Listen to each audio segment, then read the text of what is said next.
been about a year since I started seriously trying to reverse my prediabetes. And technically, it worked. My A1C came back down to 5.4%, which is normal. Hooray! I've definitely changed the way I eat, especially for breakfast. I'm exercising consistently, which isn't too difficult because I do like working out. Overall, I'm paying much more attention to protein, muscle building, sleep, and all of those little things I've talked about throughout this series. So supposedly, I could end the story there. I could tell you what I did, show you the numbers, and say, well, here are the habits that work for me, and go out there and do them. You all know that doesn't really work because there are still days when I don't want to work out. There are days when getting enough protein into my meals feels like an enormous chore, a real chore lately, getting almost a bit ridiculous to me. There are days when I'm really tired, days when I'm super busy, days when I look at everything I'm supposedly doing for my health and think, well, I don't want to do them. Do I have to do this forever? And sometimes that's pretty deflating and not motivational. So 1 year later, I think the experiment has actually become much more intriguing because I wonder, will I have to stay focused on this for the rest of my life? Honestly, that can feel pretty disheartening at times. Not always, but yeah, sometimes. Yet looking back after a full year, this whole experiment feels more bigger to me now. Reversing prediabetes was certainly a milestone, but sustaining that progress long-term is completely a different hurdle altogether.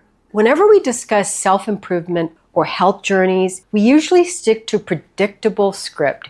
A wake-up call happens, we get fear kicked into us, sparking the decision to change. We adjust our diet and begin working out, and the weight may come off and our labs may improve. So the goal is achieved and we have a happy ending. Living in a way that keeps us reversed may be an entirely different one. It's not like what you see on Instagram with these multiple influencers who are living this healthy lives and it's all success 24 hours a day. It's definitely not like that, at least for me. If we stick with these positive adjustments over time, we may eventually succeed in bringing down our A1C. Now, I can roll the credits, but real life doesn't really work that way, right?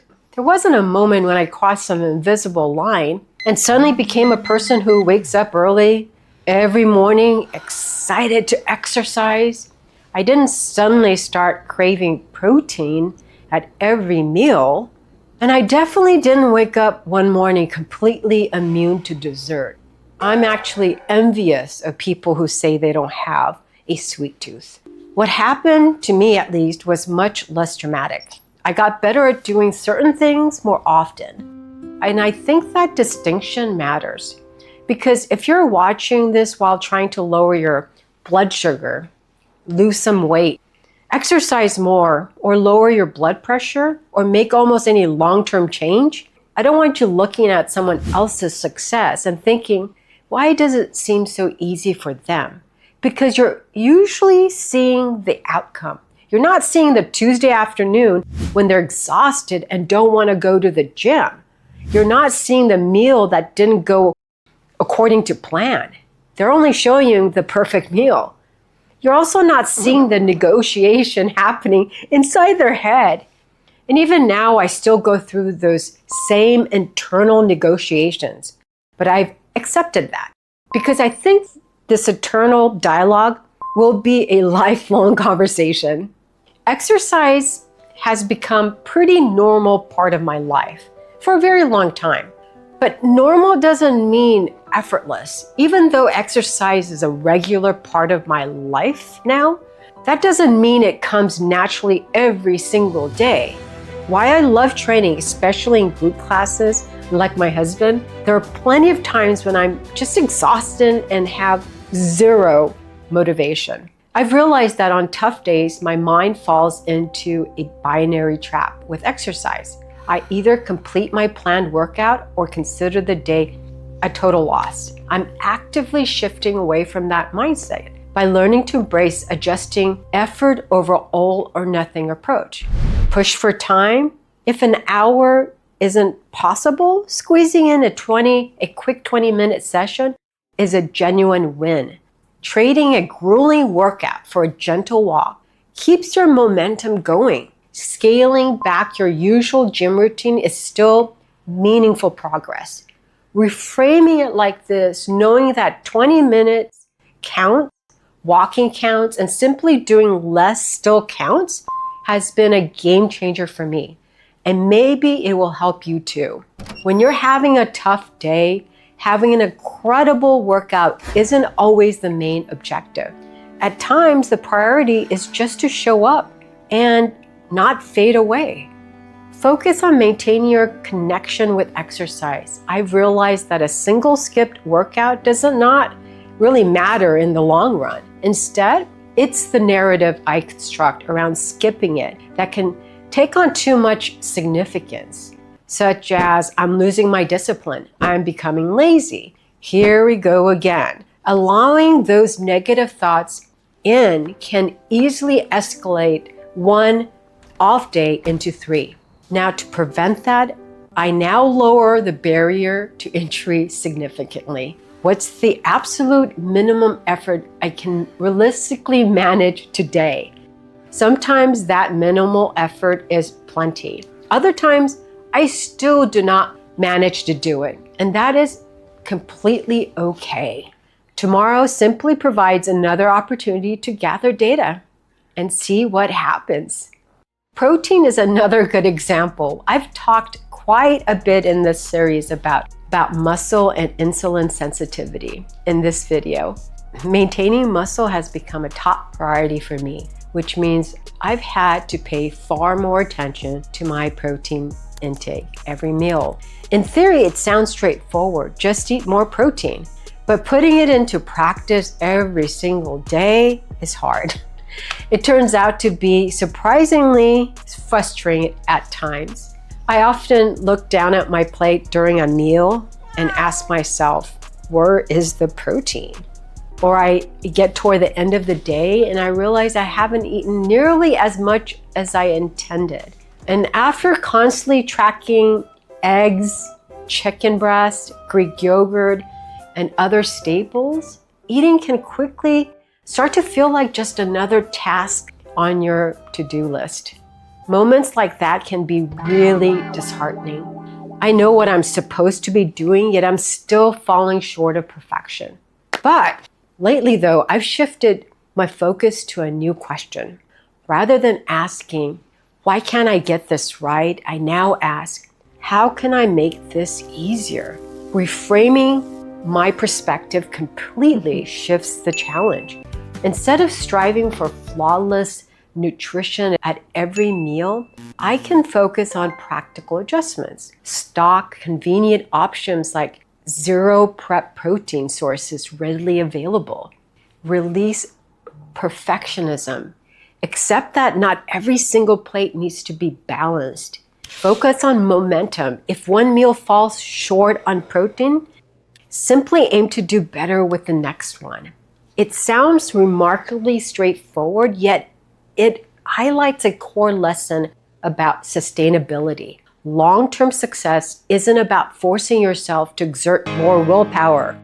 It's about designing your environment so that desired habits require less discipline. And here's another concept while we're at it. I've been testing out, I refer to it as an 80% day.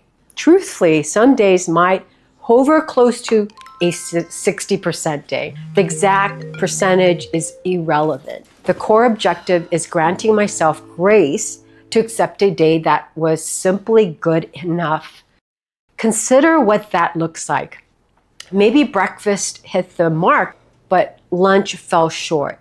I squeezed in a walk, even if I skipped a full workout. I missed my target for protein intake, but I remained awake later than I intended. That is okay. A day like that does not require saving.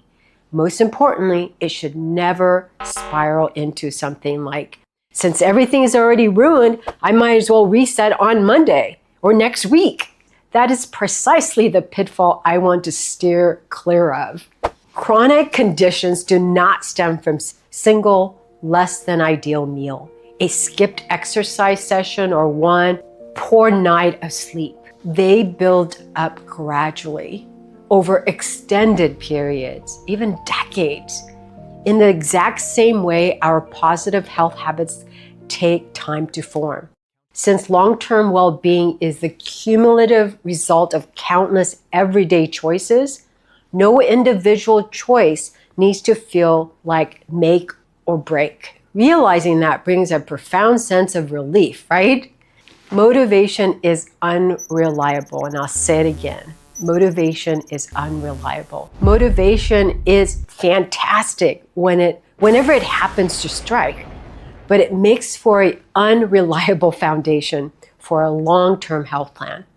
When my diagnosis first came in, motivation was easy to find, driven by urgency, fear, curiosity, and a clear problem to solve. Given that I'm a goal-oriented person, I knew exactly what I wanted to do in order to achieve the outcome of lowering the A1C value. Fast forward a year and daily life has settled back in.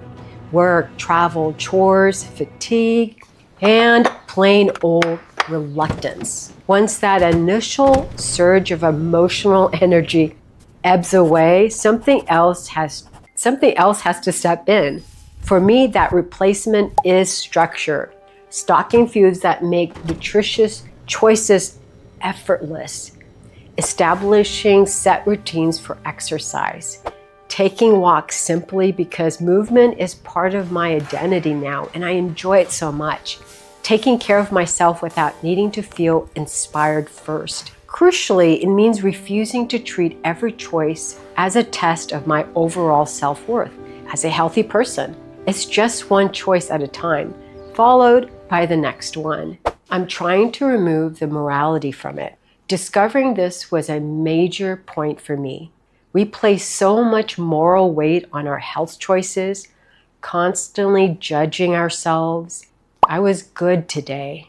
I was bad this weekend. I have zero willpower. I used those exact phrases before too. Now I'm working on letting go of that judgment. Neither food nor exercise defines my character. Missing a workout because I'm not motivated or too tired doesn't reveal a deep flaw in who I am. It simply means I was exhausted. That's just useful feedback. It might mean I need more sleep.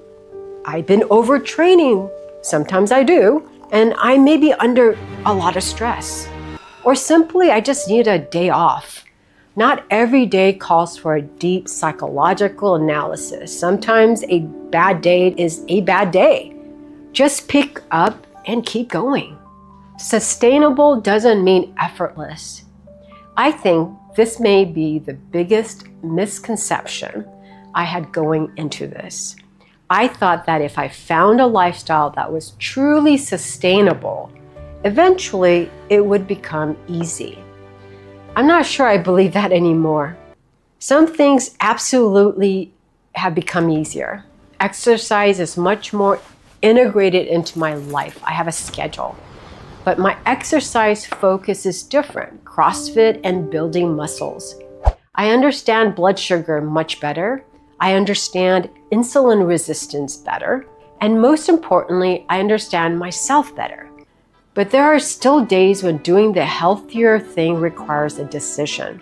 There are still days when I don't want to do it. So maybe sustainability doesn't mean everything becomes effortless. It might simply mean I've learned how to keep going even when it's difficult. My hard day rules. I've gradually developed a few simple guidelines for navigating those tough days. Nothing overly complex. Number one, lower the bar before giving up on the goal. If a complete workout isn't manageable, scale it down to something familiar. Focus on making the next decision better. Don't wait for tomorrow or next week. Just refocus on the immediate choice. Had a meal that didn't go well? Well, that's fine. The next meal is a fresh opportunity. Number 3, eliminate friction. Keep convenient foods on hand. Make walking accessible and integrate movement into your existing routine instead of constantly searching for time. Number 4, don't treat a difficult day as a final judgment on yourself. You are allowed to feel exhausted, lose motivation, have an off day, work out, or simply enjoy something you like. You're allowed to be human while pursuing better health. A health plan that only functions when you're fully motivated, well-rested, organized, and eating flawlessly isn't truly sustainable. It needs to work on a tired Wednesday afternoon when your A1C is the last thing on your mind. That is the version of the plan that actually matters.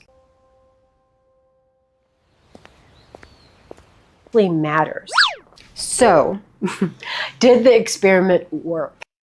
A year ago, if you asked whether the experiment worked, I would have answered purely with the metrics. My A1C percentage number, fasting glucose, or body weight. While those clinical markers remain essential after all, I embarked on this journey to tackle prediabetes and see if my lifestyle adjustments could shift my metabolic health. My definition of success has evolved though. The numbers did improve and they certainly still matter. However, today I evaluate long-term progress through a very different set of lenses. Can I travel and seamlessly return to my routine afterward? Can I miss a workout session without letting it derail my exercise habits completely? And can I enjoy a dessert without feeling like my hard work is entirely ruined? And I'll continue with the experiment because my A1C isn't going to stay normal if I go back to my old habits. I wanted to test if shifting my diet, staying consistent with workouts, gaining muscle, and building healthier habits could genuinely transform my internal metabolic health. That is really the true experiment for now. This isn't a before and after story, and most importantly of all, I'm figuring out how to navigate the moments when I struggle. That's really the most important thing. Reframing my perspective has changed how I view this entire journey. It's no longer a before and after narrative. An after implies a definitive finish line, but I am far from finished. A single positive lab result doesn't freeze my metabolism in place. I wish it did. As time goes on, my body, circumstances, and daily life will continuously shift. There will inevitably be disruptions, busy schedules, travel, sickness, holidays, stress, and injuries. 5 years down the road, new insights might prompt me to reconsider the choices I'm making today. And that's completely fine. This process was never meant to be a fixed transformation. It was always intended to be an ongoing experiment. The true value of this experience wasn't discovering a flawless workout routine or diet. It was gaining continuous feedback. It helped me uncover what works for my body, what habits I can realistically sustain, and where my personal hurdles lie. I hope these thoughts resonate with you, or some of you who are tuning in. Reaching a milestone isn't the final destination. It's simply the point where self-awareness takes over. Moving forward isn't about chasing perfection, but about cultivating a practice that accommodates real life, embracing the process as an ongoing, lifelong journey. I hope you tune in for more episode on the journey of keeping my prediabetes at bay and some of the other levels that is now coming forward. Thanks for watching. Bye-bye.